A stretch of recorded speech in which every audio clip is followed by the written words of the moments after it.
What's going on, everybody, and welcome back to the A Show with the Kings of Pro Wrestling Podcasts, and we are awesome. I got to add an extra thing to our drop here, Meelz, after this episode today. We're big. That's what we Bigger are. Than we ever been. Bigger than we ever been. Yo, shout out to, first of all, this is episode 212. That means it is episode 212. That means I feel very, very close to this number, 212, New York, Azalea Banks, if you so choose. But yeah, we have a pretty, we have a big episode. Yes, absolutely. We got a guest on. Yeah. Before you start, no introduction. Go ahead.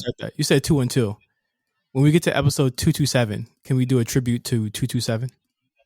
Sure, we can do all that. Yeah, we can definitely do that. It's a classic TV series. Okay. We're going to forget by the time we get there. No. But yeah, no, we have a major episode this week. This is the first time we've ever had a WWE champion. The WWE champion, not a WWE champion, because of course we have all champions. I mean, this is a show, man.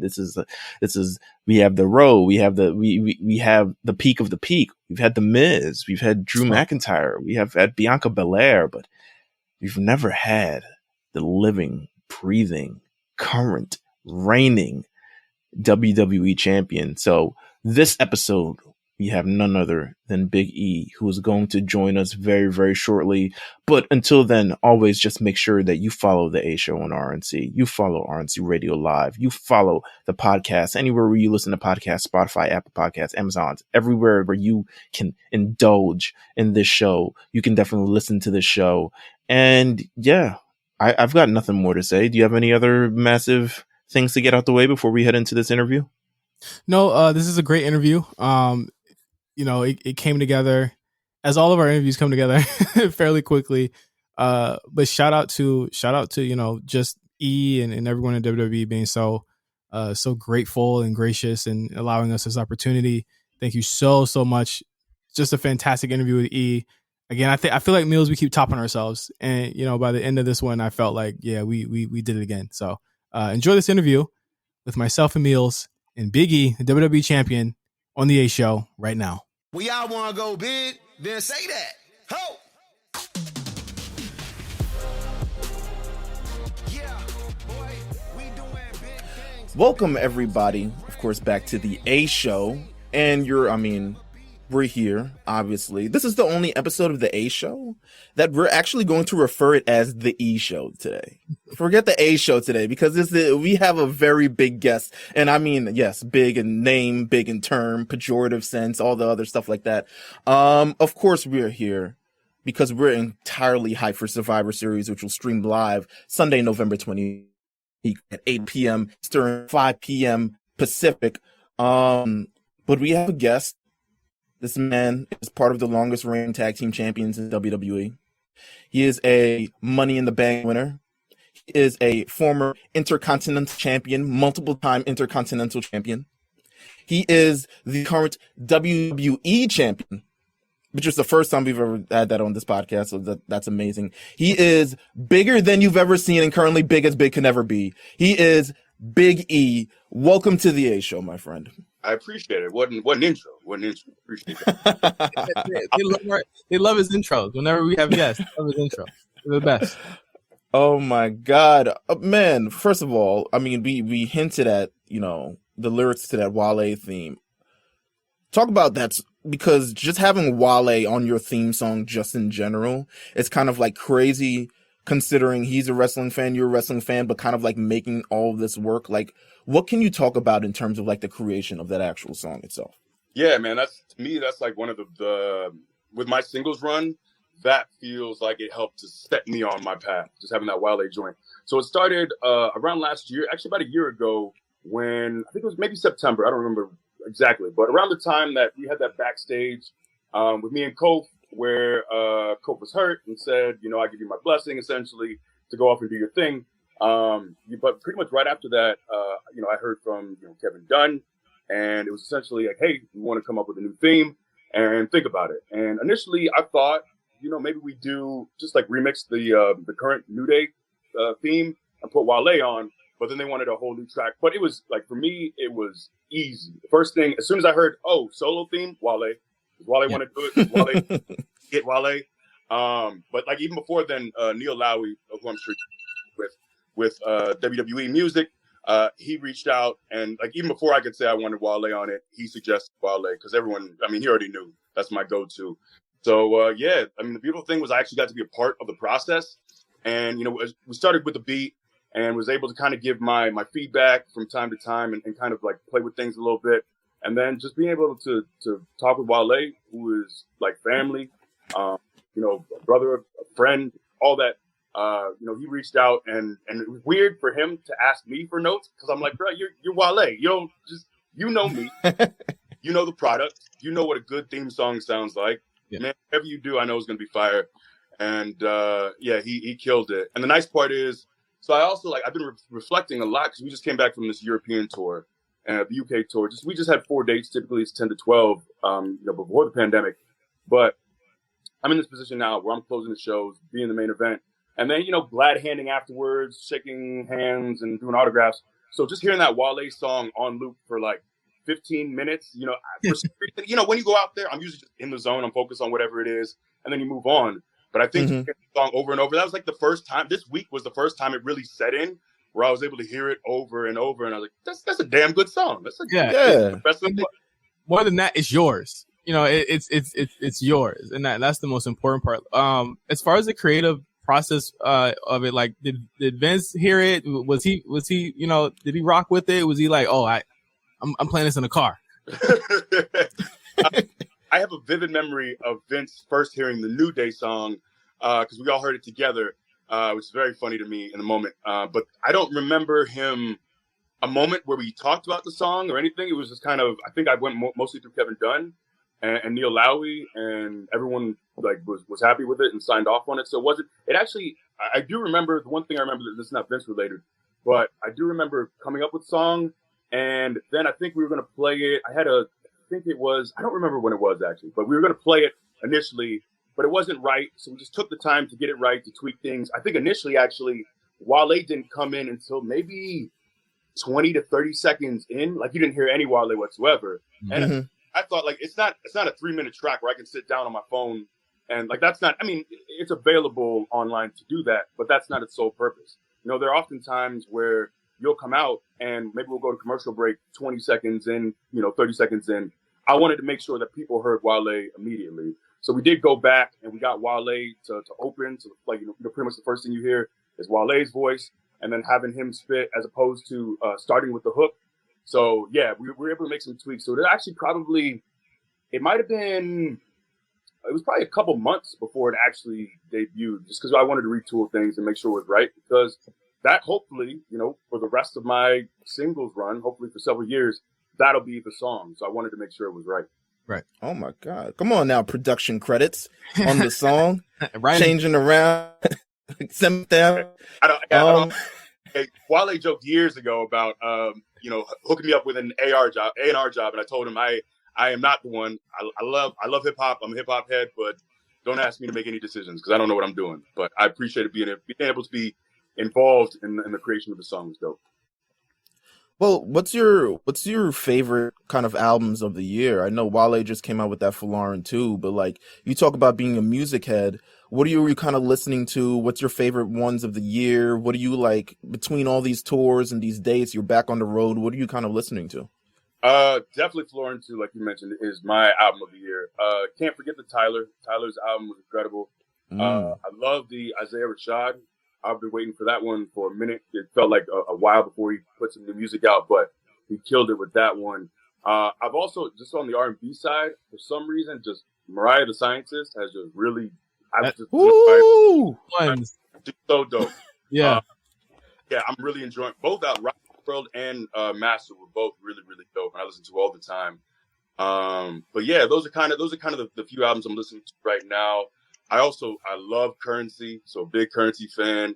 Gotta, that Harry Fraud album he dropped too was really dope. I kind of bounce around a lot too. James Blake, believe it or not, that I don't know if you've heard. I don't know if you guys. Yeah, yeah. But that album he dropped is excellent. It's incredible. I met him a few years ago at a Flatbush Zombies concert. So Juice just like had us briefly connect. But yeah, big fan. So I bounce around a little bit. All right. Awesome. Okay, I want to get into a conversation that's being had right now.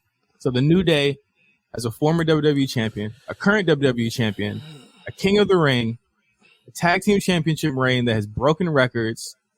Where do you see the New Day and the GOAT stable tag team group conversation? Because this is unprecedented. You guys are in like rarefied air right now. Yeah, it's hard to say. You know, I'm not the one. I'm extremely proud of everything we've done. I'm not the type to say, yeah, we're the greatest, you know, of all time. Even though I think our resumes are, you know, they're worth it. I think kind of the interesting metric is when you know, a lot of people want to compare us with the Shield. Rightfully so. There are contemporaries. And when you look at everything they've accomplished since being broken up, that's kind of unbeatable. So, like, are we talking about with a faction or a tag team success? Are we talking about everything they've done since they started as a faction to the end of their careers? Or are we talking about everything they did as a faction together? Because I think that really sways the argument here. Yeah. It's like it's kind of like an NBA kind of discussion where it's like, well, if LeBron was back in the day in the 90s, it's a different conversation. If Jordan was around now, it's a different conversation. It's like we have to have all these qualifiers to give you that answer. Right. But yeah, man, I think, and the thing is too, is we're not done. You know, I think, you know, Woods and I are 35, and if we're in the NFL, we're old men. In wrestling, you know, we're young. We still got legs underneath us. So I think we're going to continue to add to our resume. And I think too, you know, I've looked back in years past where it felt like we were kind of stale or we were just kind of floating. But now, man, we're 7+ years in, and it feels like our trajectory is just up and up. So, you know, I think we're going to continue to add to our resume and continue to solidify our position. But I'm just always weird with making lists or declaring ourselves the greatest. That's something that I leave up to fans. Our job is to go out there on a weekly basis and keep adding to that resume. But, you know, it's people feel the way they feel. And I think a lot of wrestling is really tied to nostalgia. So for a lot of people who are my age or older, you can never tell them that the greatest tag team of all time isn't DX or Demolition or greatest faction is Nation of Domination or NWO. And I get it because that's so closely tied with your wrestling fandom, especially if you watch those teams when you were younger or you watched with your dad or your brothers or whatever it is. And there's something like, regardless of what Goldberg does or what people, you know, what interviews come out around Goldberg, he was still my guy as a kid. So like that, that's nothing's going to sway that. So I completely get it. I'm not here to tell anyone that, you know, we're better than DX or NWO. That's for everyone else to decide. Yeah, absolutely. Now, why is it so important for you guys to kind of stick together and kind of keep that brotherhood going on? Because in any other facet of 90% of other tag teams, probably even 99%, they don't make it this far, not even close, especially in this new day and age. Why is it so important for you think, that you guys stick together? Because those are my guys, man. When doors were being slammed in our faces in 2014, when people laughed at us, when I was on the verge of being either sent back down to NXT or being fired, Woods having an awful debut, like we could have allowed all that outside noise to pull us apart, but we came together even more. And I'm so thankful for those guys because I could always trust them that they weren't going to pitch behind my back to stab me in the back. They weren't going to ever do anything to push me down the card or to put themselves above. So for me, like that loyalty is unceasing. Like I'll do anything for those guys because being a part of the New Day helped me become a better performer. It helped me, man, I have all these incredible moments and we've had so much fun together. There was never a moment where we were butting heads backstage, where we were yelling at each other. Like we have just grown so much. I get genuinely excited when I see these dudes. And for me, and Wood said something similar. And I said, man, you know what? I think that's just love. And I think that's what we cultivated. Where we have established what feels to me like a family, man. That's as close as you get to three dudes who didn't know each other when they first started wrestling, coming together, and I feel like we made a family. So for me, I'll always feel indebted and appreciative of those guys. So that's always for me. I always beat the drum for Kofi and Woods because they've done the same for me, and I'm extremely proud of them. And you can't tell me anything to have me turn on those guys or to try to put myself in a position where I feel like I'm better than them, because I am only here because of my time with them, and I'm with them, so proud of them. They're both easily Hall of Famers, and just incredible people and incredible talents. Yeah, that's the family. Awesome. So nothing has been announced yet, but it's very possible that in 2 weeks at Survivor Series, streaming exclusively on Peacock, you and Roman Reigns could have a match. How important do you feel like it is to impress, like, versus Roman Reigns? Like, he's the tribal chief, you know, he's got this record-breaking title reign. That this is a match that everybody wants to see. Yeah, it like you said, it hasn't been announced, but it looks like it's gonna happen. It's gonna happen. And no one's told me anything, but that's my assumption. It's gonna happen.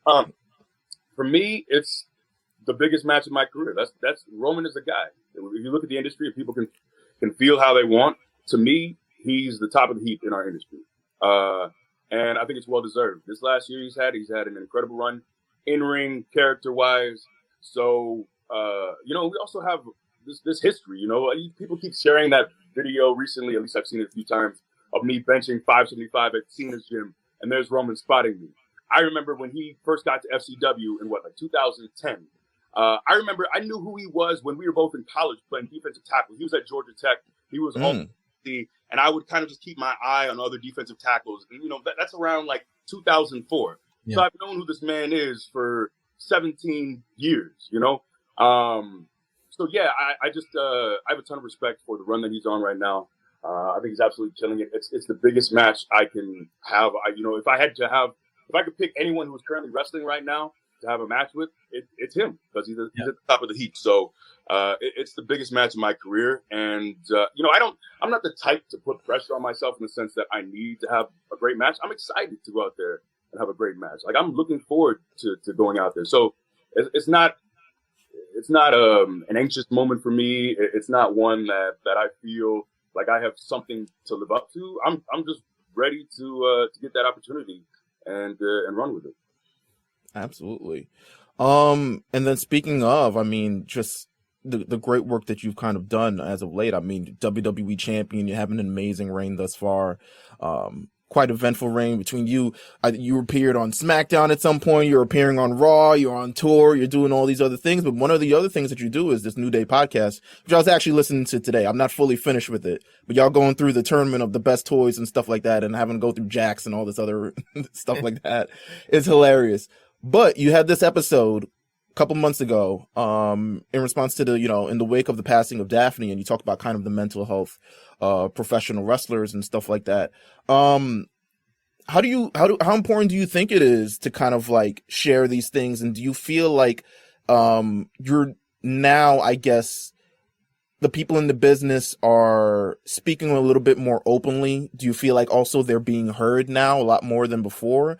Because mental health has been a priority, and I think it's not necessarily a new thing, but it's something that's been coming to prominence more as something that's affecting everybody. How do you feel kind of like, how is it important to have these discussions? It's vitally important to me. I think I just had so much shame attached to this idea that I suffered with depression and I was on medication. And I even had 2 stints in a psych ward in college. So for me, I just always had, kind of just had this feeling that if anyone ever really knew who I was or what I'd been through, that I'd be disregarded or I'd be mocked or laughed at. But I think as I got older, I realized, in many ways, I feel like a very ordinary person who's just been really blessed with these great opportunities.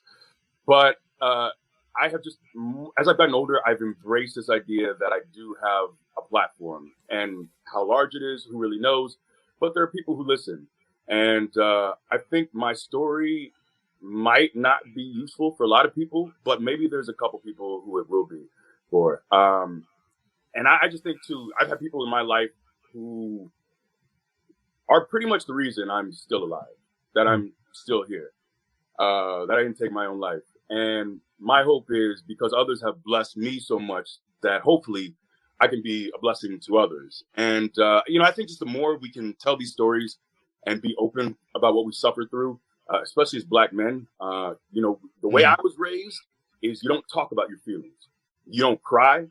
You don't show any weakness. You don't show any vulnerability, especially as a football player, as a Black man. Like, it's all about showing strength, because if you go out here, people will find any semblance of weakness and attack that. And for me, as I got older, I realized that just led to a lot of unhealthy habits. And for me, like, just being able to tell my story, the more I can tell my story, the more I feel freedom. I feel more free to be myself. I feel like I'm taking a bit of that burden that I used to carry, and it dissipates. So we just wanted to have a conversation. I've had so many fans over the last several years. We've had people come up to us and say, hey, I was flipping through my TV and saw you guys, and there was something about that helped me in a moment where I was really struggling. Or we just have so many fans, I think, who struggle with their mental health. And it was just important, I think, in that time for me to get what was on my mind off my chest. And hopefully it helped people. I think it's okay, too. If that conversation is not for you, that's fine. But I just wanted to have a moment of honesty and openness. And I hope we can continue to have these discussions. And salute to everyone else in our industry and just around sports and entertainment, or just any other facet. We're having these conversations. And because I don't remember, when I was in college, this wasn't a thing that was widely discussed. So I'm glad we're getting to that point where it's more common to talk about. Yeah. One thing I do love about the New Day is you guys' gear. Your gear is always on point, from the Mario inspired, Schoolhouse Rock inspired, most recently the Fugees inspired gear. I had an idea of a nice trio that you guys could take inspiration from. Lil Jon the East Side Boys Crunk Juice album. Classic.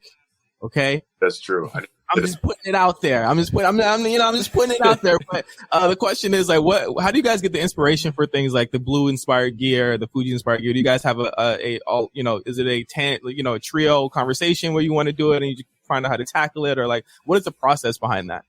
Yeah, I mean, when we were doing stuff together and on the same show, we were always just having these conversations in the cars. We would text, an idea would pop up. And so we were having these collective conversations and then shooting them and hats off to Jonathan Davenport, who's been designing our gear since 2014. He's the reason that all these ideas come off well. But yeah, right now, I think when I started doing single stuff and we were on different shows, I just like the idea of just kind of wearing different stuff, and we're on the same show together. Then we'll come back together and have a more unified look. But right now, I just kind of, when I started doing single stuff, I was kind of racking my brain for things that we hadn't done already. And I thought, why not let me focus on things that I love, things that kind of just are interests of mine. And hip hop is one. So that's why we did. A lot of people didn't catch on to the Below the Heavens gear. That was the blue gear, that kind of almost chandelier looking design that I wore when I won the title. Mm-hmm. And Below the Heavens, one of my favorite albums of all time. It's Blue and Exile. Just an incredible album, a lot of soul sampling. But then, the Fugees won the score gear, I think really popped with people because it's just such a memorable album. Mm-hmm. And I thought Jonathan Davenport really killed it. Even the little details, like he put these little helicopters in it, like from the video. Right. Did you know that they were coming back when you did that? No, whoever. And it was kind of wild because I want to say it was like a day later. They announced, I think a day after we wore that gear, they announced they were coming. They were going on tour and doing the whole album, which is wild. But yeah. Oh man, it's your influence. Yeah, I'm sure Bill was watching Raw and said, "We need to come back." Yeah, I'm sure.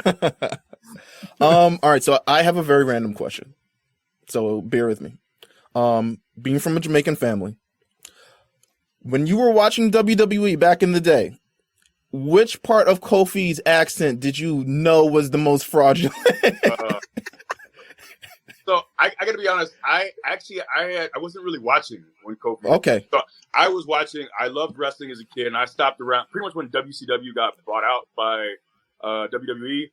That's kind of when I took my sabbatical. But when I watched back, I don't. I'm not gonna want to sit up here and say anything negative about my guy. That's my brother. But it's not the best Jamaican accent. It's better than what I could do. I grew up in a household, my dad's Jamaican, born and raised, but I'm not good with accents. So I'll give him credit. He has a better accent than I have, but it's one that belongs in like Cool Runnings, just my man was trying. He's trying his best, and look, he was He's here. He had to do his best, and he also when we started, we got together. He would tell me all these stories. Like he had to do his interviews with this accent too. So to be able to switch on an accent, and he didn't grow up around this accent. It's not like Apollo, who at least like he grew up hearing this accent, so it's in his head. Kofi, like, what's he watching movies and YouTube videos to try to come up with his accent. So yeah, my man was trying though. He did his best. You mentioned Apollo. You mentioned Apollo, and I think one of your, other than your WWE title win, obviously, I think one big moment from your singles run is that you and Apollo had this really like knockdown, drag out feud toward the beginning of your singles run. And it was kind of like, to me, a moment where both of you were like, let me show everyone that, I can do this. Like Apollo with a new character, you in a newly minted singles run. What did that mean to have that feud with him at the time where you guys were both kind of just breaking out, and Apollo again breaking out with a new character as well? Yeah, no, it was great. I tell him like my one hesitation, or the one thing that I didn't love about that feud was the fact that we were wrestling pretty much almost every week for what felt like months. We were just tied at the hip. Yeah. And I told him, man, thankfully at least it was you, because I think he's incredibly talented. We would put matches together, even when we have like 2-seg matches, and we'd have to leave so much on the cutting room floor because that dude is so good and can do so many things. And to me, he reminds me of Cesaro in the sense that, he can do like high flying stuff. He can do power stuff. He's just that hybrid style, I think, is really dope because he can just kind of do it all, man. And he's a guy who I just thought, even before that run, like he just had so much in him. He just needed that opportunity and that opening. But that was nice because for me, I loved what I had accomplished with the New Day. But in the same sense too, I think last year I was getting to that point where I was kind of bored because I felt like, all right, we can keep doing this and we keep winning tag titles and we'll have fun together because it's y'all. Mm-hmm. But I wanted a new challenge, and I think I was ready just to do something different. So the Apollo stuff came along at a nice time. I want to say at least the first program I remember was one with Sheamus. We did that Falls Count Anywhere, and then we went into the stuff with Apollo soon after. But I really I think Apollo is extremely talented in the ring, and I was happy for him to finally get that opportunity to show he can do something a little bit different. But yeah, it's even then with all the matches we had, I still felt like we didn't even have like a moment where we could have had like a 25-30 minute banger. We didn't really have that either. So right. Yeah, I'm hoping he needs to get more opportunities on Raw. Absolutely. Hopefully, just stay away from me for a little bit. I just need some time away from Apollo after what felt a consistent 6-month feud. Oh my God. Well, one more question. So tickets for WrestleMania go on sale this Friday. You guys are doing that WrestleMania party thing this week. You're going to WrestleMania in Dallas, WrestleMania 38. Who do you want to run against WrestleMania 38? Who do you want to go against? Oh man, there's so many good options. You know what? The Edge one is one that's kind of a little off the wall. He's a babyface as well. He can flip though. He can easily flip. Right, that's true. That is good. I'm not saying I only hesitate because WrestleMania. I'd love to have a classic, and I'm not sure we could have a classic. But I will say, I think the most full circle moment possible is one that I've touted for many years. It's the Goldberg match. Pretty ridiculous, and people will feel how they want to feel, and I get that, but. Imagine being a kid. I don't remember how old I was. I was somewhere between 10 and 13. and meeting your childhood hero. Like, he was the guy. When I think of like the hero of my childhood, the guy I looked up to, who I loved more, it was Goldberg. And I got to meet him in his life. He was awesome. I was wearing suits with my dad because we were on our way to church, to the evening service. Because, you know, when I grew up, we stayed in church and Sunday hours in the morning, another 2.5 hours at night, Wednesday service, Friday service. We'd have revivals too. So I stayed in church. But I met this man, and he was kind. He was polite. He had a smile on his face. That 30-second or so interaction was incredible, one I'd never forget. And I still have the 8x10 that he signed for me in my closet, almost 25 years later. So for me, it's just wildly full circle to possibly have this moment with the guy who was my favorite as a kid. And that would be pretty dope. So let's go with Goldberg. Yeah, those fan interactions mean a lot, you know, when you come across, especially now when you think about it and stuff like that. Like, you think about 25 years later, how much this moment, this even 30-second moment, meant to you. Imagine, like, you know, just you meeting any of your fans and how much they mean to them. You could be at WrestleMania, I don't know, 50. 50. There we go. We're going to 50. I don't want to say like 68 or something. You're still wrestling then. I'm more props to you, my man. I got 2 torn ACLs, I broke my right patella. I don't need to be here.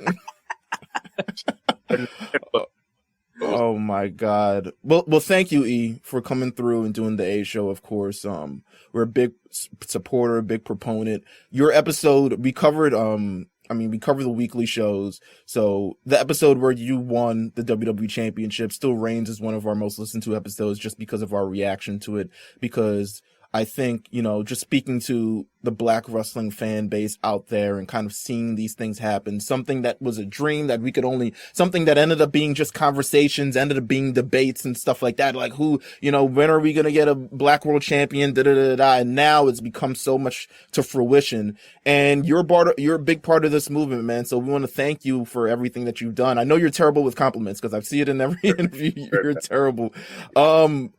But just take it, please. Just take the compliment. You know what I will say, man? We did have this really dope moment. So the last show in the UK was in London, and the main event in a street fight was me against Bobby. Our referee was Derek Moore, a black man, and the ring announcer was Byron Saxton, a black man. And I didn't realize this, but Saxton sent me something. But to be in this moment where, like, and there was no article written about it. I like the fact that we're getting to this moment where there's black wrestlers. It's very common to see, Sasha, Bianca. Of course, they should be the main event of night one, of WrestleMania. Mm-hmm. So I love that we're getting, and even beyond our company, I love being able to look around our industry and see so many black wrestlers killing it, doing unique stuff, being their own person. So that's really dope. So it's really dope to get this position in wrestling where it's getting kind of common to see black wrestlers doing dope things. Absolutely. Thank you once again, E, and we'll be back with more on the A Show. We're back on the A Show. Shout out to Big E, man. I didn't expect the Mariah the Scientist thing. I thought it was just me. You thought it was just you, not like Young Thug or anything. Yeah, just me. I thought it was just. Is it your Thugger thing?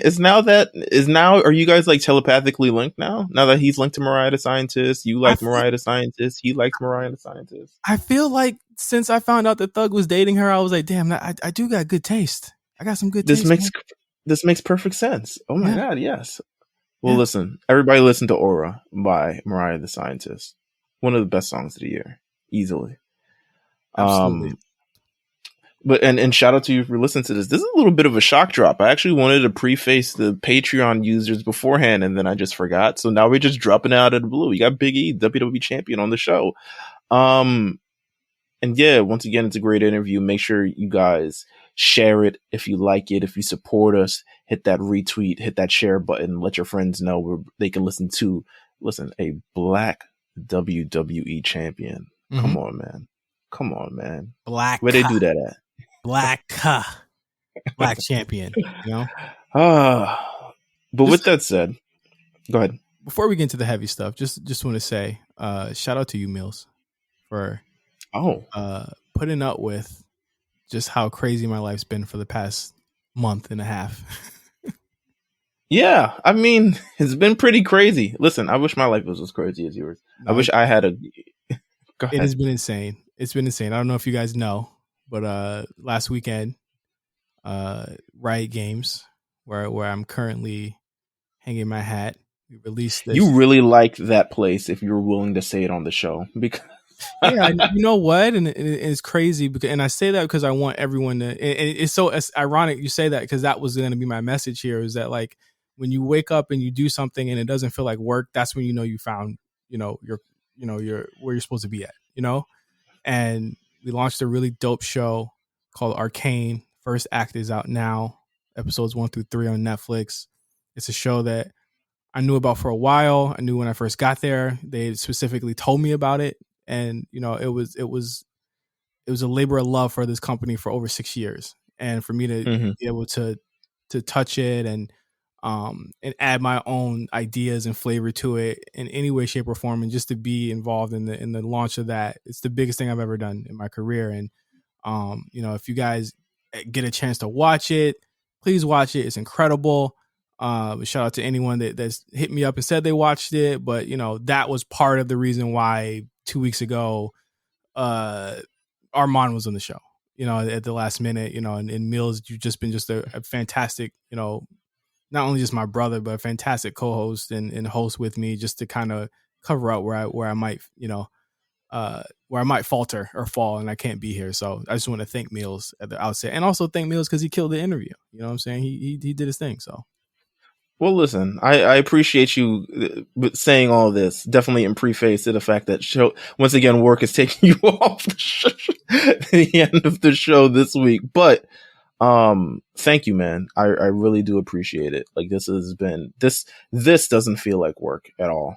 Like the fact that we've been doing this 212 weeks doesn't feel like work at all. But I don't know. I don't want to do all the mushy stuff anymore on the show because of course the police sirens, see, they're like, even like, yo, they know it. lock That 'em is a up. theme. That's a theme of our show, is that police sirens hit when they want us to keep it moving. Let's keep it moving then. Yes, sir. Well, all right, yeah, go ahead. We got a pretty heavy topic to talk about, and this always seems to happen right after we record the show, right? I think, you know what? I don't think we can blame the. Well, actually, I don't know. This was Thursday. So we had the show already in the tank. We had everything. I feel more bad for the War Report guys because there are specifically moments in the show where they're like booking, they're like booking Frankie Monet into like a spot and stuff. And I listened to it after the releases and I was like, ooh, that aged poorly. Oh my God. Very poorly. Very, very, very poorly. Of course, we had, and this was something that people heard about. And on Thursday they announced they had released People in the Office, and we thought it was over. And then later that night, we get another bleeding out of the roster. And so what we're gonna do is we're gonna talk about the releases. We're gonna talk about why some of them we think some of them happened. Try and get to the bottom of it. Can we do like a little post-mortem type of thing? Like a coming to terms? We can. And with it? We originally wanted to do an emergency pod for this. I felt like it was a good idea to just let it breathe for a minute because I think that emotions were kind of raw and open when it first happened. And I think sometimes I like to save emergency pods for like big, super big instances. You know what I mean? And I felt like this was something that was just, I don't think it would have fit for emergency pod. So with the benefit of having some time ahead of us, we get to think about what really happened and what's going to happen next. So I'm going to announce all the releases. Then we're going to talk about them. Yeah, let's go one by one, and then let's talk about each one, and then kind of like how we feel, how big this was, and just like, more so how we feel about it. Yeah. First up, I don't even know if I think this was in order. This list I'm looking at was literally in order. First up was Frankie Monet, who is in NXT 2.0 currently. She just literally signed to WWE last February. Was one of the last classes before COVID hit. And she's of course the wife of John Morrison, who is on Raw, and we know her formerly as Taya Valkyrie, Me and Cyrus have talked about her in the War Report. This one was Spot callers. I'm sorry. I'm not on There the you War go. Report. Sorry. Sorry. Other Klein. dreaded nigga. So I mean, Frankie to me was someone they did put a lot behind. I will say last year they did put a lot behind her, or this year they put a lot behind her, and I do feel as though a couple of things did hinder her. One of them being the basically just the culture change around NXT and it becoming 2.0. She got lost in the shuffle pretty quickly there, and you know, it had been rumored for a while. I saw some scuttlebutt. I remember when she got signed, a lot of people saying that WWE was very apprehensive of signing her for a multitude of reasons, and this was to be sort of like a tryout type thing. And I don't think she ever got a chance to get all out of the first gear, honestly. Nah, I would say, and you know what sucks about the age thing is that there are multiple women in WWE now that are currently like, I mean, this isn't like it was before, where I think you need to hire like young supermodels who can't wrestle, but we'll teach them because they're hot.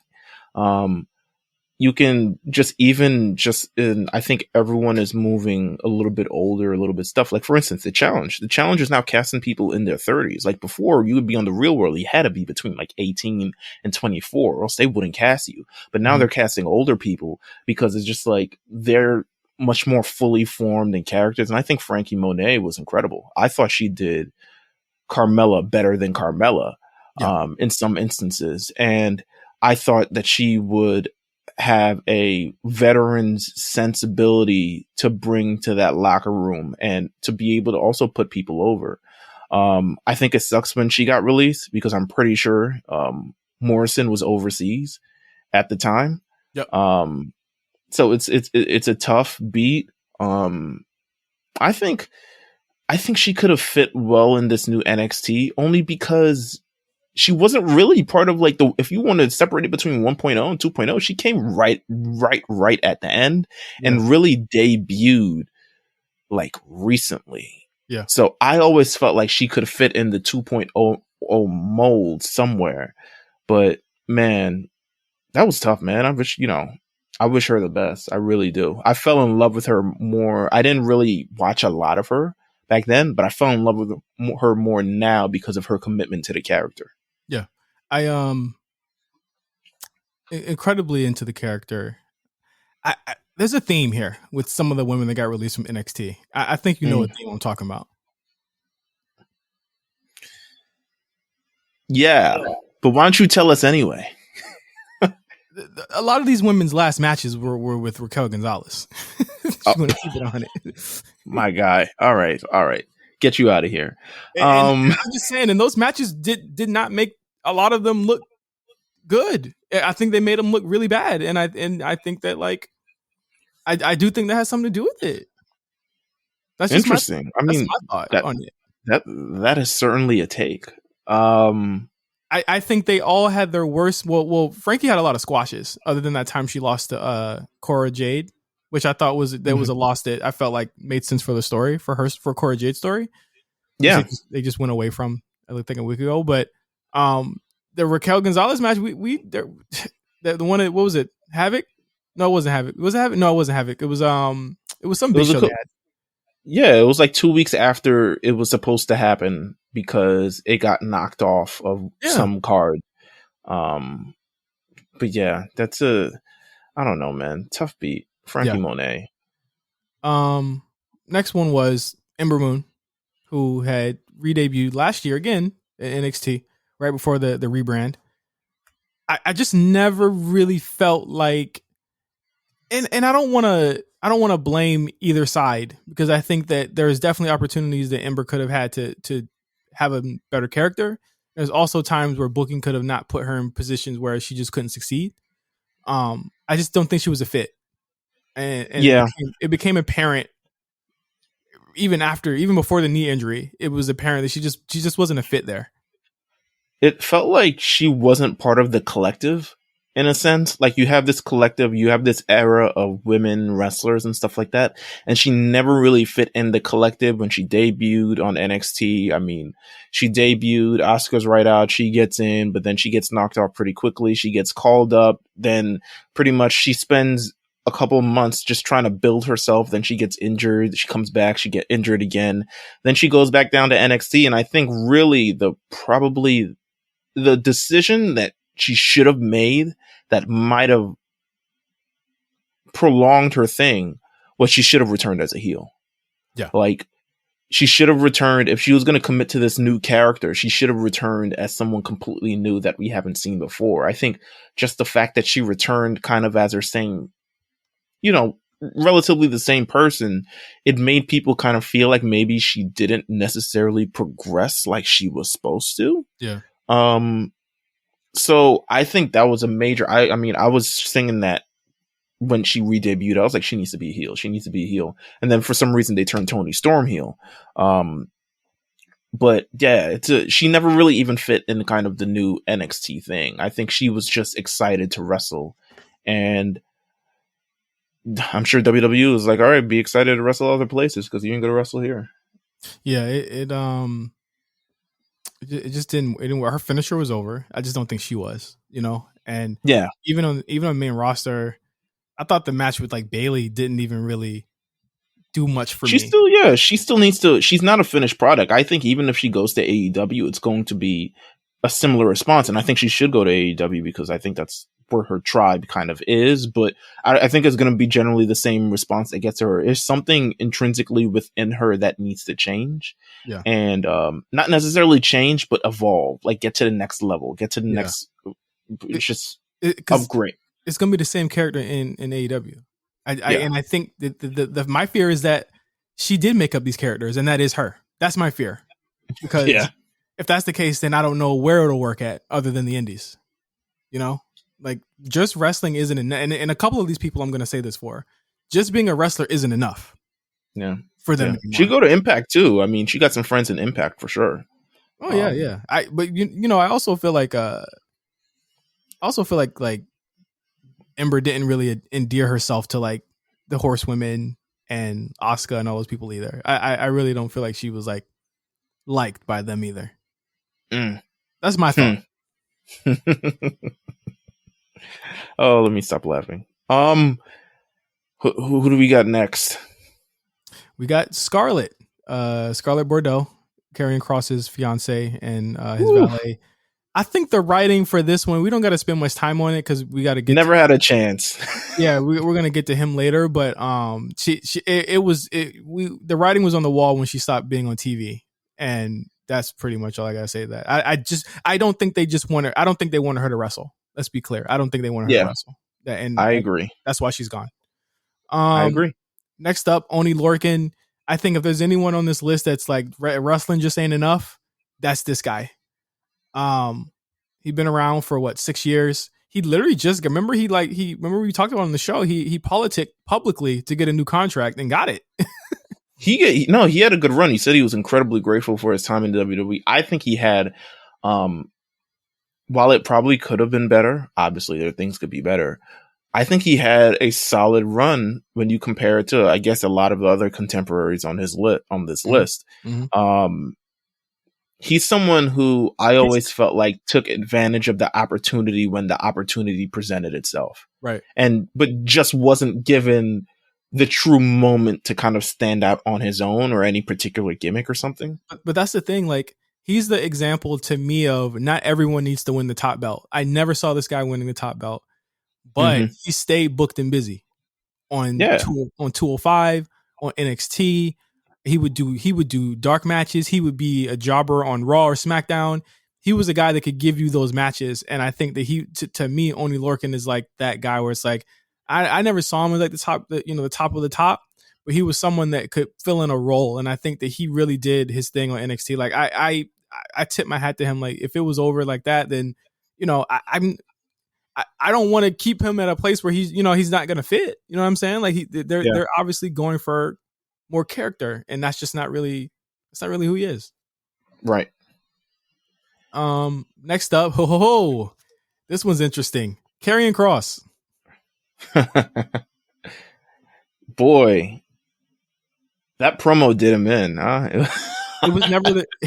It was never ever the same after that Adam Cole promo. It was never. That was the roughest month of anyone's WWE career.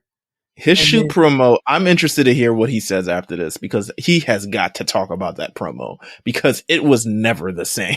Yeah, it really wasn't. And I do feel like they tried him on the main roster, and I feel like they did try and like there were rumors of him being hard to work with. And I think he got the hard to work with package when he got to the main roster to kind of break him down. And right. I think that, he didn't endear himself to fans. He didn't endear himself to the larger internet community. He clearly had views and thoughts that were directly left. And I don't mean politically, but I mean left direction wise of what modern fans like.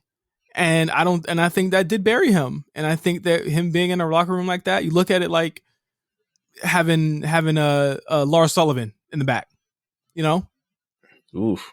You not as extreme, but not as extreme, but people probably knew what this guy was about before he got there. Right. And, it was just tough for him. I think there were so many things going against him that I don't think that we foresaw. I remember people were excited for him to debut in NXT. I remember that. I really do. And then, well, yeah, I would say his, beyond the grand entrance of it all, I think his introduction was very unique. Yeah. And showed a little bit of promise. Now, I always felt like in the ring, he needed to bring more. And the fact that he was hot-shotted to win the NXT championship, and then he lost it, and then yeah.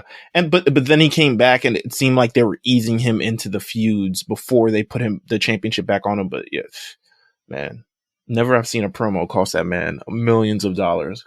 and I think that for as much as people shit on NXT, like, to me, every NXT champion had their place in time. And I remember people really hating the Robert Roode decision, and then we found out that you kind of needed a heel in that role and not a fan favorite. Looking back on Robert Roode's time as NXT champion, I get it. This, to me, the biggest fumble that this title's ever had, to me. And just from reaction to, like, they were literally chanting for this motherfucker to go away.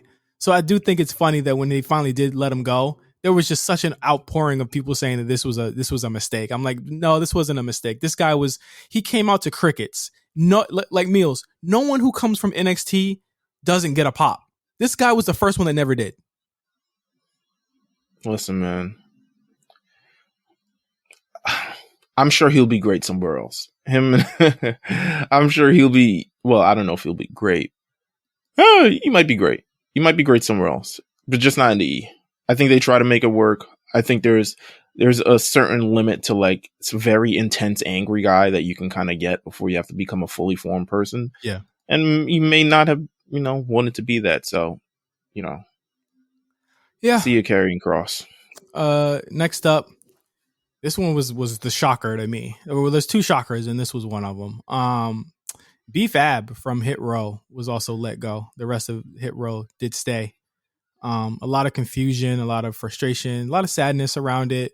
She literally just got called up, but according to the Observer, she was actually listed as the NXT name because her release was on the NXT email. So apparently they didn't actually cross her over yet. So they still consider her NXT talent. But that's tough. I wonder if they realized that they were firing a SmackDown talent in the middle of this. I would hope they would. I doubt it. I mean, I think that they wanted it. I think it takes a while for them to actually turn over their contracts to main roster ones. I don't know if Hit Row got a main roster contract yet, but I'm pretty sure that that's something that's, like, in the works for them right now, right? Like, I remember the Revival or someone was saying, like, they hadn't even moved over their contract yet before or was it Riddle? One of them said something like that, where, like, they had to actually re-sign another contract to be on the main roster. So that's probably what's happening with them right now. That's tough because it generally takes a little bit of the sales out of Hit Row. Now, do I think Hit Row will be fine? Yeah, maybe. Actually, maybe. I don't want to say fine. What did B-Fab add in the ring? But here's the thing: it was never an in the ring thing that was her appeal anyway. It was kind of like her, because she rarely wrestled. You know what I'm saying? But the group still worked, and just the look of it still worked. So it really wasn't the in the ring thing that worked for her. She was a part of the crew, and go ahead. She was gonna have to be in the ring, though. Yeah, I absolutely believe that. But that's Hit Row worked to the point where they were on NXT and they got called up in the incarnation that they are in now. So they got past that kind of threshold of like, okay, you're ready for the main roster.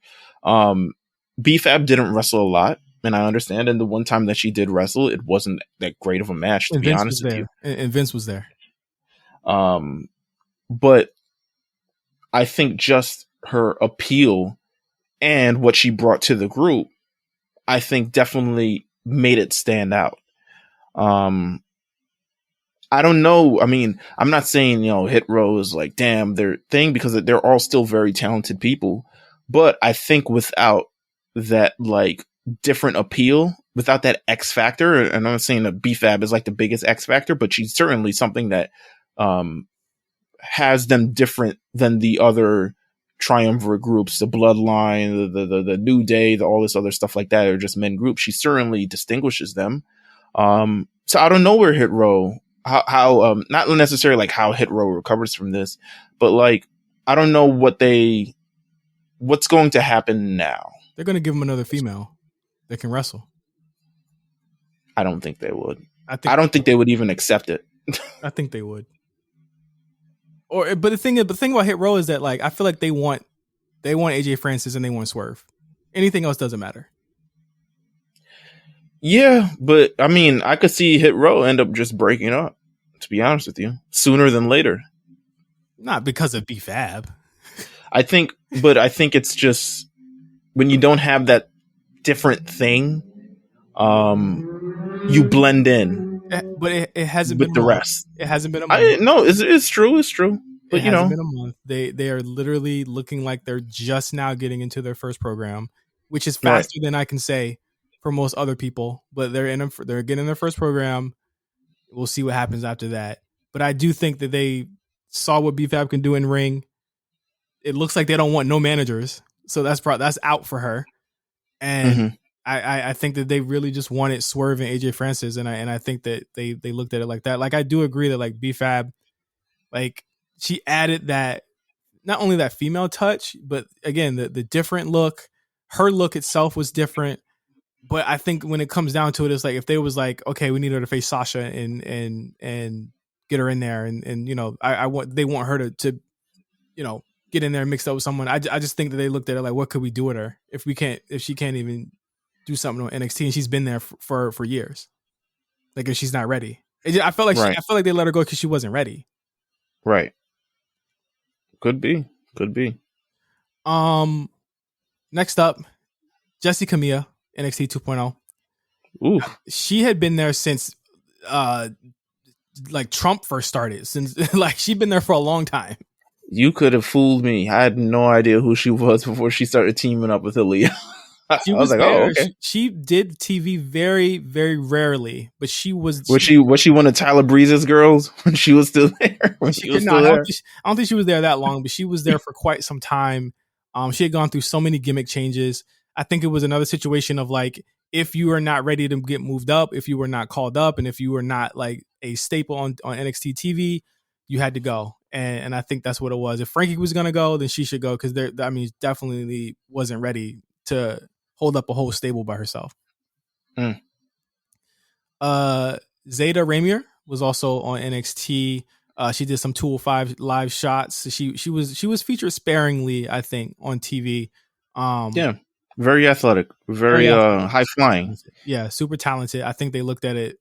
I think a lot of these two are like redundancy, where it's like we have a lot of women that can do this right now. We have a lot of women, period.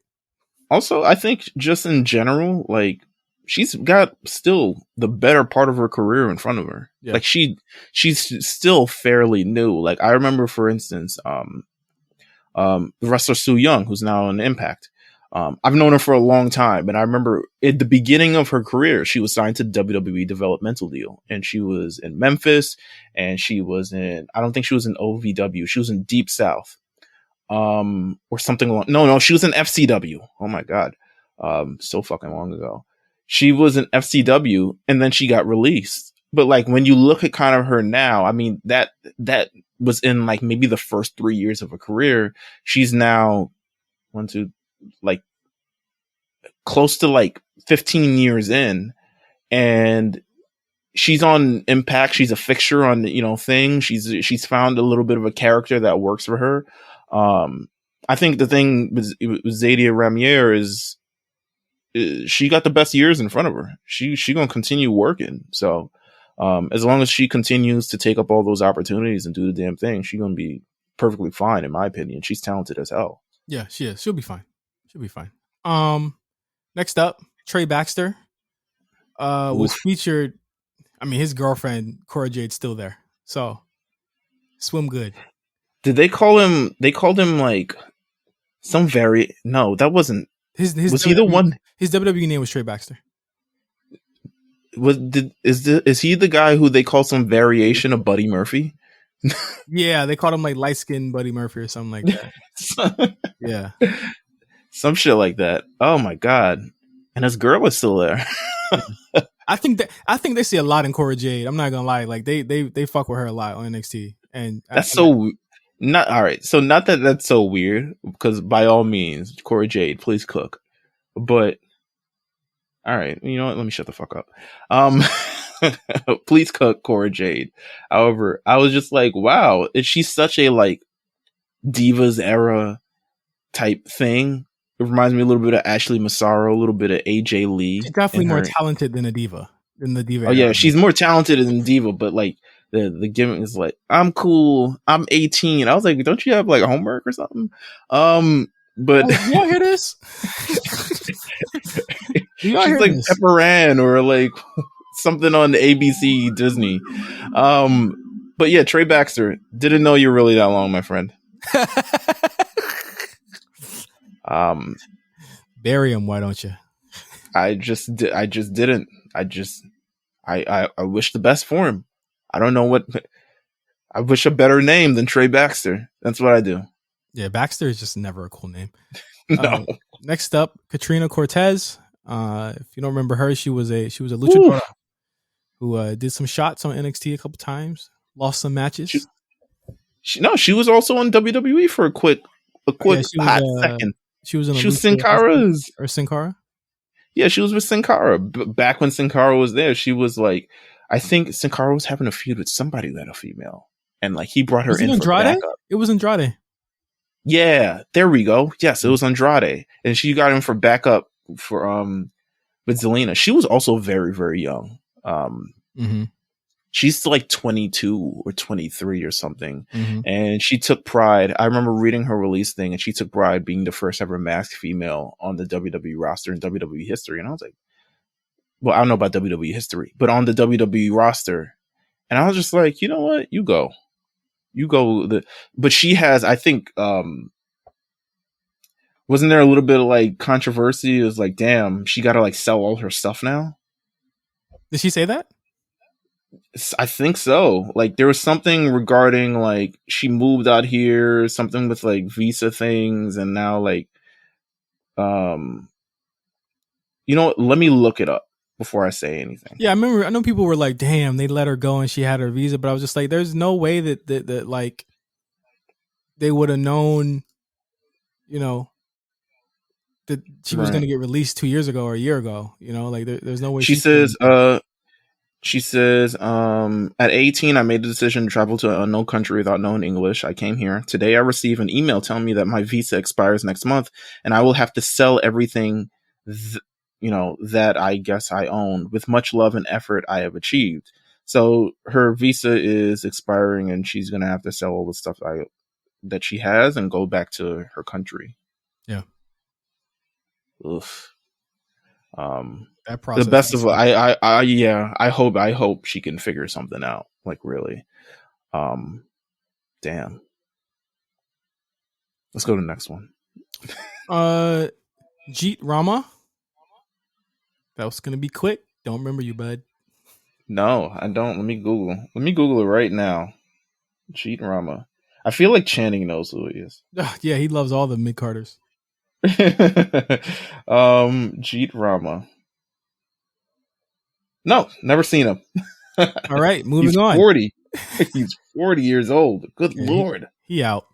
Grand Metalik and Lindsay Dorado. I think these two were granted releases though. Well, Grand Metalik said, yo, if y'all gonna use me, let me get the hell out of here. And they were like, say less, my guy. So I'm all Grand Metalik hive. I'm such a big fan of him now because of the Cruiserweight Classic tournament. Anywhere where he goes that also has English commentary, I will be watching. Lindsay Dorado has been busy since his release. He went straight to work. Did he have like a 0-day non-compete? No, I think he was in like some martial arts tournament or something along those lines. Yeah. That he also invited Izzy's dad to catch the hands on Twitter, and he did this the entire weekend. Were you abreast of this? Yeah, I was. I think that Izzy's parents, her dad rather, should get the shit beat out of him, just in general for being a piece of shit. So absolutely, he said, Izzy's dad says, "Good luck in your future endeavors," as you think. So he was like, "Yo, I invite you to the hands. Here's where I'll be. I'm paying for your parking. I'm paying for you to have a ticket to watch me whoop ass. And then after the fact, after I win this medal, which he did, yeah, we can fight. We can absolutely fight." And he didn't show up, and he tried to apologize, but he still wanted the hand. So you know what, Lindsay Dorado, if you were gonna go out, what a way to go. Yeah.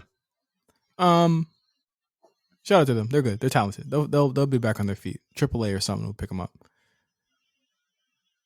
Next one. I surmise the next few we'll be talking about for quite a while. Keith Lee and Mia Yim were let go as well.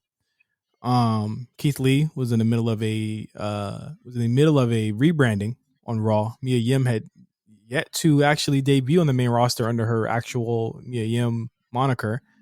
But these two were let go. And I think this is the one that really got people kind of upset. I feel so bad for Mia Yim because it feels like I feel like she's worked so hard for very, very long. And not to say that, like, I mean, she doesn't have a career that she's proud of. I mean, she's an incredible female wrestler she's been everywhere, pretty much damn near everywhere. You can name it, but she's worked so hard. I think probably the most moment that I remember is when Charlotte came back to NXT, and then Charlotte decided to wrestle Mia Yim because she had faced her like 6 years in Mia Yim's first match. And they kind of had that whole story of like the growth leading toward that. I thought that was amazing. Thought that was beautiful. Sorry You Were Reckoning. I feel like one day Vanessa Bourne was supposed to show up and she ducked out, and they were like, you're reckoning. Yeah. And then she just was kind of stuck with that for a while, and she never got to the main roster. So I felt she had great moments on TV, but like she never had that, like, I'm wrestling live programs, live WWE thing, which is like so very close to your actual goal, and then never being able to reach it in any sort of capacity. Like that is sad to me. Yeah. Her fiance, Keith Lee, also let go. Keith had been having health problems all year.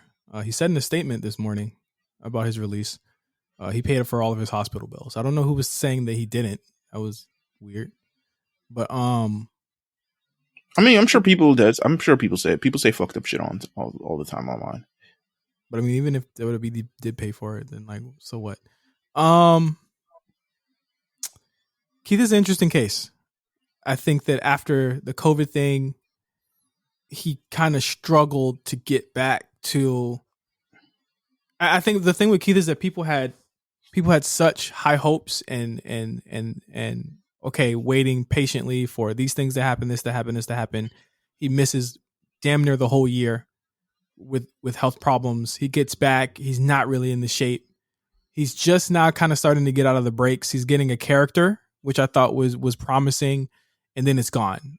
And, you know, you try and make sense of it. You try and figure out what it is. You know, we don't know what it is. Like, you know, I see a lot of people say, you know, well, this is their biggest missed opportunity, you know, and I felt like that with Alistair. And I think he's killing in AEW with whatever he does. He needs to get away from Cody. But like, I feel the same way with Keith. I feel like this is an opportunity that, you know, there's another guy that can make the money that they definitely let go. And but I think on the other end, it's like he never broke out the gates, even though they pushed the shit out of him. Like, it's one of those ones that's weird because they pushed the hell out of Keith Lee. He has his own documentary, but then so it's like you try and make sense of it, and you can't really make sense of it, you know. But I feel like the return for Keith Lee is much bigger than whatever he was probably. I mean, there's definitely health issues and all this other stuff like that, but if you can get that fixed, I think the return is much, much larger than anything. I think Keith Lee is a main event star. He is as big as you like him to be. He has the timing where you want him to be. He can wrestle where you want him to be. He has the respect of everybody, all his peers in the background. He got the respect of Roman Reigns a couple years ago in that amazing Survivor Series moment. Got the respect from Brock at that amazing Royal Rumble moment. I think the return is much, much bigger. So I'm flabbergasted with this release because at the other hand, like, part of me is like, okay, the company is just going to do whatever they want to do anyway. But I'm like, yo, you guys, like, there's very rarely I say you guys like are missing out, because WWE will continue rolling and they will continue to break profits and all this other stuff like that. But I think Keith was like, if he lands somewhere else, I don't even know. I don't know, because there's still a little part of it. Like, even 2 weeks ago, I'm like, he's still missing a little bit of something. Yeah. But I think you can figure that out, and I think you could have figured that out over time in WWE. But here's my thing: I don't think any other company can figure that out. You know, if WWE, no other company, if WWE can't figure it out, but I think they could have. Look at who they could have. But like, if like, look at everyone who's left there, and they're like, everyone's like, they're going to be a big star, and then like, who became like a bigger star after they left, right? Like, maybe Omega, but he wasn't even really on the main roster. Cody, the bigger star. And then it's like, what? You know, there's just so much stuff that there's so many people that I feel like people are like, that could have been the next guy. That could have been the next guy. And it's like, not everyone could be the next guy. You know what I'm saying? Like, I think we really love Keith Lee. You know? I think we really just love him as a character. Did I see him as person? Like, and as a person, like, did I see him as like guy that would be next Rock next? And I say no, because he was missing that to me, and I feel like stuff like the big guy doing moonsaults and stuff like that, I feel like that was going to run his course, and I think that they did change him from that, and I think he became a better wrestler for it. But in terms of like where I could see him going, like, he's a missed opportunity for them. Hell yeah. But do I see, if he went to AEW, him being like top of the? Do I think they're gonna do right by him? No. Do I think Impact could? Yeah, they could, because it's a smaller pool. He'd be the biggest star there. You know, Japan, he'd be the biggest gaijin there. You know, because of what he's done, what he's been through. I just don't think. I think he would have to break through so much bullshit on another company to get to where we want him to be. I really do. Absolutely. Mia Yim, she could go literally anywhere. she'd be a hit, because you're missing that look. With Keith, he would look like a monster, but I feel like AEW would make him start doing that moon flippy bullshit, and he'd hurt himself or something. Mm-hmm. I really do. Nia Jax was also released. Whew. How wait, before, can we close with Nia Jax and like run through the rest, because there's like, okay, yeah. Harry Smith, who had re-signed earlier this year, had not debuted on TV, but caught COVID 2 weeks ago, and we're going to talk about the COVID thing too. But he was let go. I'm not going to miss him. He was an anti-vaxxer anyway, so whatever. So this would be like his second or third time being released from WWE. So just to let you guys know, he'd been released before. Eva Marie also let go. I think she had run her course as well. I think they literally brought her in to get Doudrop over, and when Doudrop was over, they said, "Okay, we don't need you anymore." She just didn't fit in the climate currently anymore. Yeah, she didn't fit in what WWE's new era kind of was. So yeah, and shout out to them for understanding the assignment. You use her to get heat on one of your new people, and then you put your new person in the finals of the Queen of the Ring. That's it. Bada boom, bada boom. Boom. And like I said, they pushing the shit out of Dewdrop. They see it. They see it for her. They didn't see it with Eva Marie. And y'all always say they love blondes. Yeah. Nia Jax, how we treading here? Because yeah, okay, how we treading? All right. I think Nia Jax I don't think she should have been released. Well, if you go by what we think the reason she got released for, then yes, she should have. I would say if it's the reason that we hope for, they better hope that no one else in there is unvaccinated because that is going to be a problem. Surprisingly, I think that if they was taking their ass overseas, I think the whole lot of them would have to be because they can't come back without it. Right. So I don't think everyone went overseas though. No, I mean, a good portion of them did, but here's the thing that's tricky. They can't all go because they got to have people on the shows. So you can play process of elimination, but I think that at the end of the day, there's a lot of people who I think 2 and 3 weeks ago was calling for her head, turned around and was like, oh, like being real different after she got let go, and I think that it's like the narrative on her has never changed to me, regardless of what happened, because we literally saw her get into a fist fight last month. I mean, she was being disrespected. I understand. I mean, she's not all to blame for this damn fist fight. Yeah, well, okay, we've seen her. Meelz, you want me to go get a list of the? No. I mean, yeah, no. I absolutely agree. I cannot believe you are on Nia Hive right now.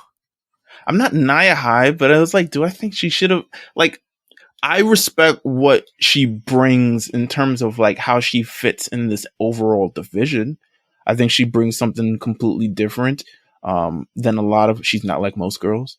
So there's part of me, but I completely understand, like, if they're for the reasons that they do, at the reason that they have, I mean, she's injured quite a bit of people, but that never stopped her. She wasn't released before because of that. That's why, you know what I'm saying? That's why I think it is because of what they're rumoring it to be, because the posts don't lie like that. And they were the ones who reported it. It was too many people reporting it that had no, you know what I'm saying? That had no connection to each other. Right. For me to believe that, and if things are to be believed, over, you know, at least 5 of these releases were because of that. You know what I'm saying? Allegedly. Hey, you say allegedly, I say I'm gonna say allegedly, just for our own. I'm gonna say my. I'm saying allegedly, just for our own safety. Not like our own safety or anything, but just like, you know, for our show. Got to say allegedly. But you can pretty much go down the list and see who it was, and you know, there were some surprising names. I don't think people want to reconcile the fact that some of those shocking names are going to be the people that they really love, and I think that's really what it is. I hope no one will be ready to reconcile that if Keith Lee was one of the people that said he wasn't going to get vaccinated. Right. No one will be able to reconcile. If there's still people on the roster who aren't vaccinated, then that's going to be a fucking problem. I'm telling you, with the amount of travel overseas they have to do and the money that they get to do that,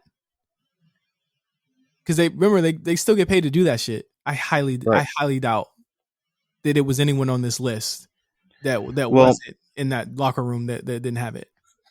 Well, Nia Jax definitely spoke out. Similar to kind of everyone. Everyone spoke their piece. We're in this real social media age where we actually get to hear about these people and how their releases went.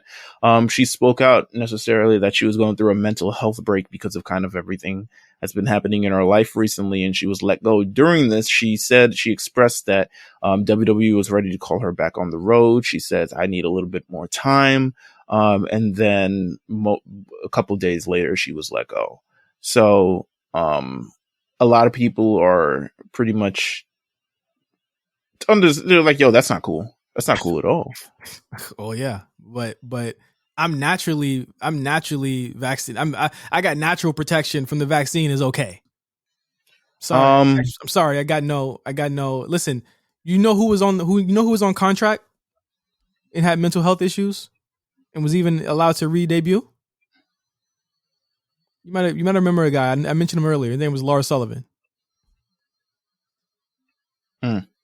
So even trying to frame that argument is like, I got let go for having mental health issues is. I don't think she said she was let go for having mental health issues. I think she was let go during her mental health issues. You know what I'm saying? Which is a little bit different. And also the only thing is a little bit different because it's also pre-COVID. Okay. So, but again, okay. I understand. I understand what you mean, but I overall think, I think when we, especially considering, everything that we talked about on this episode, it's important to address all these things and have these kind of conversations. If I were her and I was going through that thing, I would have at least appreciated the conversation beforehand, just to make sure that I'm okay, everyone's okay. And then like, here's what we're going to do moving forward and still release her or something. What if she capping and it was actually about the vaccine? I have no idea. Does that reframe? I'm just going off of what she said right now. Does that reframe with what? Because the thing is, it will reframe it, but I haven't really heard an opposition that was reported yet. The company and her, they both suck. I agree. They both suck. The company sucks, and she sucks too. I agree, but I haven't heard anything from the opposition regarding that. Like, I've heard no opposing reports of like she capping. So I'm going off of what she's saying and how she personally feels about this entire situation. But honestly, there's nothing that she can do about it right now because she's been released. So we'll kind of see how things unfurl after this. She was pretty much, I would say, right up there with Keith Lee, probably the biggest shocker of this entire thing to me. Because if they ain't let her go when she was breaking arms and fucking up people, it's a shock that they're letting her go now. They called Rock and said, "Listen, we gave you the bag. You got to do what we got to do. We got to do what we got to do." All right, let's quickly go over SmackDown. Yeah, because the show is running long, but I'm sure people enjoy it. Smackdown. I got a bone to pick with SmackDown. I'm not ready to say you're right yet, though. Why the fuck not? I'm not ready to say you're right, though. Because I think the real issue here isn't with the women's division, to be honest with you. I think the women's division is kind of lit with Shotzi on the front and center, and Charlotte and Sasha. Like, I think the women's division is kind of lit. Not gonna lie to you. Absolutely. Okay. Have we talked about the Survivor Series teams? No, but we can talk about that. We can wedge that into the SmackDown talk. Yeah. So I don't think it's the women this time. I really do think, and this is a controversial decision. I love him. I love for what he's done. I love him for the year he's given us of content. Roman Reigns is bringing the showdown to me. I think it's entering Triple H territory for me. In terms of, I'm sorry. Go ahead. Well, no. I think it's really tough to have a 400 plus reign. Yeah, and this carrying the same and kind of carrying the same gimmick rolling around. There's been no turn, there's been no flip, there's been no adversity. It's really been 430, probably like 6 days now, of him whooping many an ass. Listen, man, I think he's treading water. It can change. This can definitely change. Do I see anyone on the horizon other than Drew McIntyre doing that? No, because they've set no one up to do that, which is fine because Roman always delivers match wise. So you could put him against anyone on the roster realistically, and he would make us feel like they had a chance, right? So like, that's how good he is. So it's nothing against Roman as a talent. It's more so really the writing of it, the fact that he's got Brock literally just hanging out in in the wings to win this title, which I'm not excited about either. I don't think he should win it. I think he should just do one-offs. I see nothing Meelz in the immediate future beating him. And then you have us turning back right into a New Day feud, which I'm just not a fan of. The New Day stuff I tuned out of. I really did tune out of it on Friday. I was not a fan of it.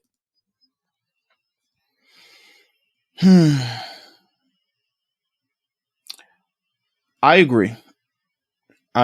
Only for the sentiments of we've seen this a lot before and stuff like that. Like, that's really kind of where I agree. And I mean, we talked about a little bit earlier in the episode, but one would have to think that Roman Reigns is on a collision course with Big E, which would add a lot of, the things that are going on SmackDown would add a lot of context to that kind of battle that, we expect moving forward. But, it's a tough reign. I personally think if you had to say the reason why SmackDown thing, you need more stars on SmackDown. You need more points of inflection on SmackDown. You need various things like Happy Corbin. Come on, we really doing this? And we're supposed to believe, like, I know they love Happy Corbin or they love Baron Corbin just in general. I'm throwing my hands up because you had an opportunity to really turn this guy. And now he's just doing the same thing he was doing before he turned, but with a sidekick again. Like, we're my issue with SmackDown, especially when the draft was just like we didn't have enough of those characters that can do both things. And clearly on SmackDown, it's a lot of wrestling on SmackDown. But we need that kind of character work, and then we also need additional stars. I said they should have drafted, Riddle and Randy should have went to SmackDown, or AJ and Omos should have went to SmackDown. Miz and Morrison maybe should have went to SmackDown. Now, I'm not saying all of them at the same time. I'm saying or. So this is just to add a little bit of, there's some versatility between people who can work singles, people who can work a tag team, people who can add something to the show and who have enough cachet to be able to, for people to kind of like introduce themselves and bounce off of them. They're missing depth, and SmackDown has to create these new stars, but I don't know how many of those stars are like, unless they go. I mean, there's obviously Drew, but like we've seen Drew fight for the world title recently, so you don't really want to do that immediately. I ain't mad at. I think Drew's gonna be the Royal Rumble. Yeah, but then if he loses, then what? Which he probably will. Because the thing is that the only people that like you could come out for and really go up for is like Rock and Brock, and they set themselves up for that. And that's the issue where it's like Big E, it looks more exciting, right? Because he's got guys he could realistically lose to. You know what I'm saying? And then turn on the other cheek. Seth could lose to anyone too. But here you got you got really cool stuff like Ricochet making a break. I'm the one thing I can say post draft, they have found something for pretty much everybody to do except for like Tegan Nox right now. Like everyone's doing something. You know what I mean? And with SmackDown, it's like there's a huge gulf between the mid card and the top card that Raw just don't got, because realistically anyone could go up to the to face Big E right now. You know what I mean? And I just don't think that having Nakamura feuding with Happy Corbin, looks like they're not doing that anymore, which is like, who's he going to face then? And then having the Viking Raiders, not going after the Usos immediately. Like, what are you doing? It's just weird. They got Rich Holland at the Sheamus stand, bro. well, the Rich Holland thing makes sense to me. That's one thing. You know what? You're right. Like, I do like the Rich Holland. Rich Holland Sheamus has the potential for violence, unlike the likes that we've never seen before on this show. Like they need a couple. They need a couple. Listen, they can if they want to. I mean, Jeff Hardy's old, but Jeff Hardy's pretty popular. They should have called up Pete Dunne, to be honest with you. They should have called up Gargano. They should have called up a lot of people for that show. I feel like there weren't enough NXT call-ups for them. Hit Row's not ready. I don't even know who's going to be the breakout singles guy on that team. But I'm just looking at the roster and I'm just like, I just don't. Nothing makes me feel like I'm sorry, Meelz, I can't get excited for another Roman match where he beats somebody again. Yeah, I mean, We like the Finn match, right? But are we ever going to watch that again? nah. I mean, but it also hurts the fact that Roman has also beaten Brock Lesnar and John Cena. Exactly. Like, so, like, who the rest of y'all, really, to be Yeah. honest with you? If Brock can't do it, why the fuck should I believe Ricochet can do it?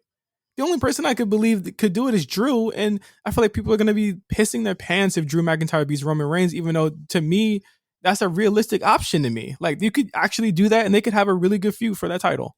But no one would want to see it because they'd be pissed off because they just don't. They would be like, well, it should be someone else other than him. But it's like, this show has been kowtowed to him for like so long. We need a change. Hey, man, this SmackDown roster is bleak. I know I said it a couple weeks ago, but this shit is bleak. Shout out to the ladies. If y'all get used, by all means, go crazy. But this shit is bleak, bro. What else happened on SmackDown? Not much, quite honestly. Just had a couple matches and stuff like that. A little bit of Ali, a little bit of Ricochet, a little bit of Drew, a little bit of everybody. They're using people, but you know, if the main program don't make sense, like we all trying to figure this shit out. Yeah. Xavier Woods finally got a solo song. Right? Oh yeah, of course. Yeah. You know what? Let's talk about the Survivor Series team. How do you feel about these matches? They were announced on Twitter over the weekend. They kind of gave in to what everybody was looking for. I think the women's match is more interesting to me than the men's match. I think because the men's matches are let's announce the participants right now. Damn, where is it? I'm wilding. I should have had this pulled up. It is Seth Rollins, Kevin Owens, Finn Balor, Rey Mysterio, and Dominic Mysterio versus, now let's see if I can do SmackDown off the top of my head, Drew McIntyre, Mm-hmm. Sami Zayn, Mm-hmm. fuck, I'm literally doing this off the top of my head. Shinsuke? No. Okay. Baron Corbin. Yes. I know he was on there because that pissed a lot of people off. Xavier Woods. And yeah, I don't fucking remember the last one. Jesus Christ. It is it's wait a minute. Okay, it's McIntyre, Hardy, Woods, Zayn, and Corbin. Hardy, there you go. That's it. This match, I mean, Drew McIntyre and your team, you're automatically winning. There's too much to me. I feel like we're getting into prediction territory here, where it's like we're predicting the show, but it's like I feel like it's obvious that there's way too much. There's a program going on between two of these guys on the Raw team, which is going to stop them. Dom is a consummate fuck up. It feels as though him and Ray are going to have a match really soon, and Rollins and KO have something going on. So it's Drew's for the taking. I see the one thing he hasn't done yet is be sole survivor. So there you go. I don't like teams that can't get along. Especially when they do it twice. Yeah. Because the women's team is literally the same thing on SmackDown, but flipped. The women's teams for Raw: Bianca Belair, Rhea Ripley, Liv Morgan, Carmella, and Queen Zelina. So right there off top, you've got the Belair Liv thing going on because they both want Becky, I'm sure, and Carmella and Zelina against Ripley, which is weird that Nikki Ash isn't in the match, but it can't be 5-on-5, or it can't be 6-on-6.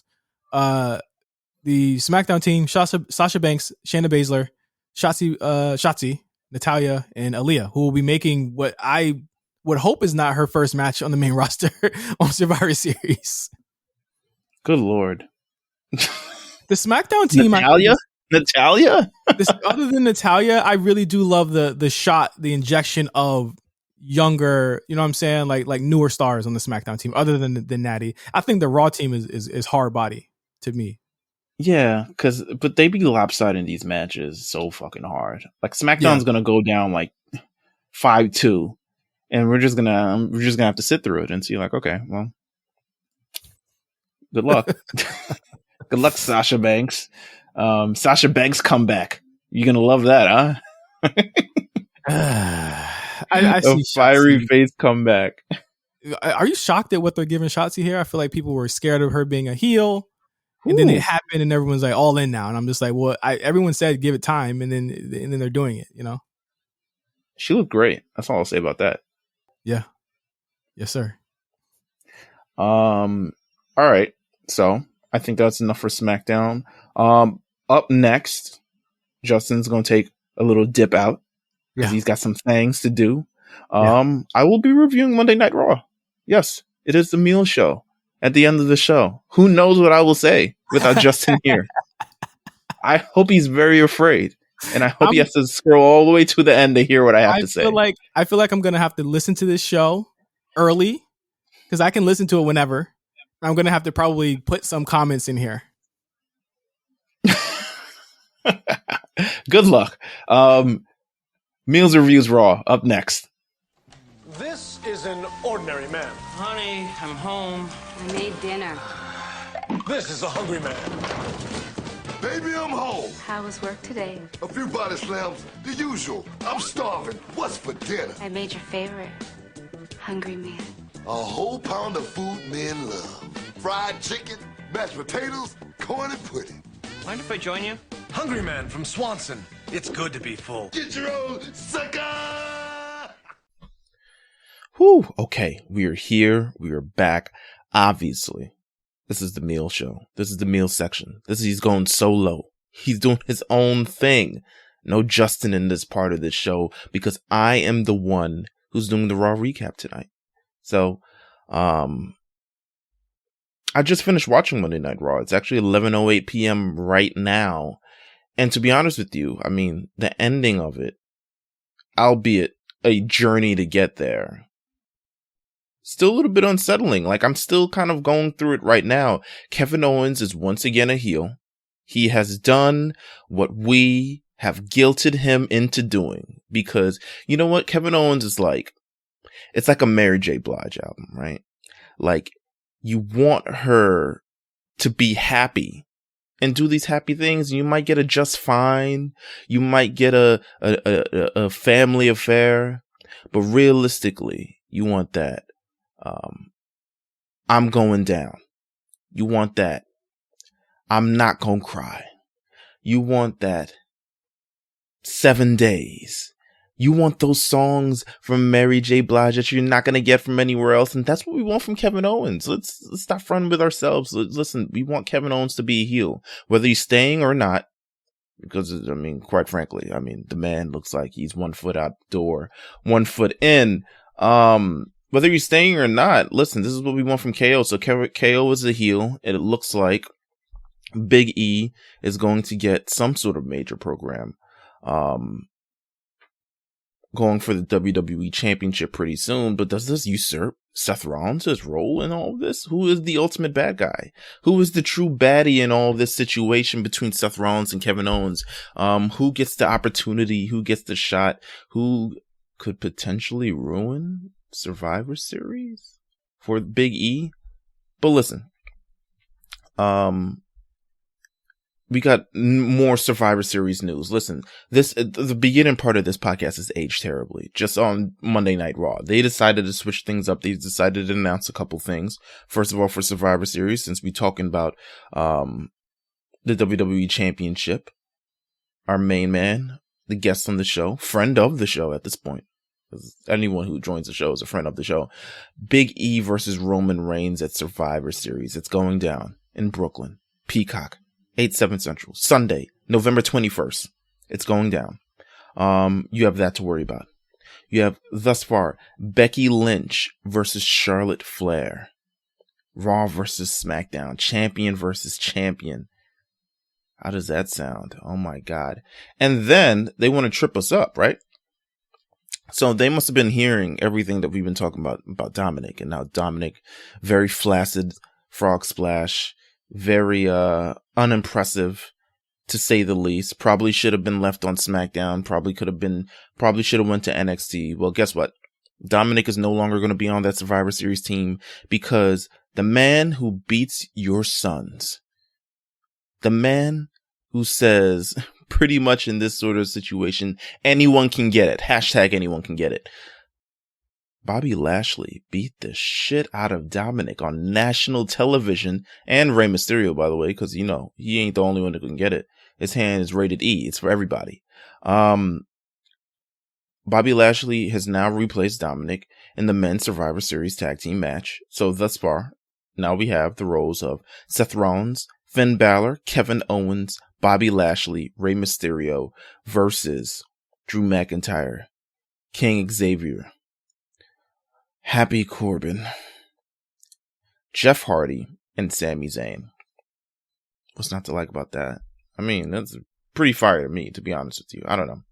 I mean, once you put Bobby on that other team, it kind of looks stacked now. Let's say Drew's gonna have to pull some ish to be able to get out of here, man. Like, it's a little bit lopsided. There's a lot of world champions on that other side. No offense to the other guys on the show, but you know, it's mid-carders on your side, my guy.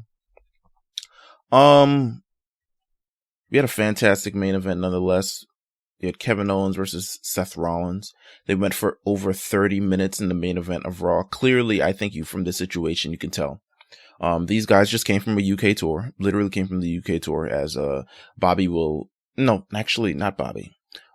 Big E, before our interview, or maybe he said it during the interview, I at least forgot at this point, but before the interview, he let us know that, listen, I flew in like a couple hours ago. Like, I'm still in this hotel room.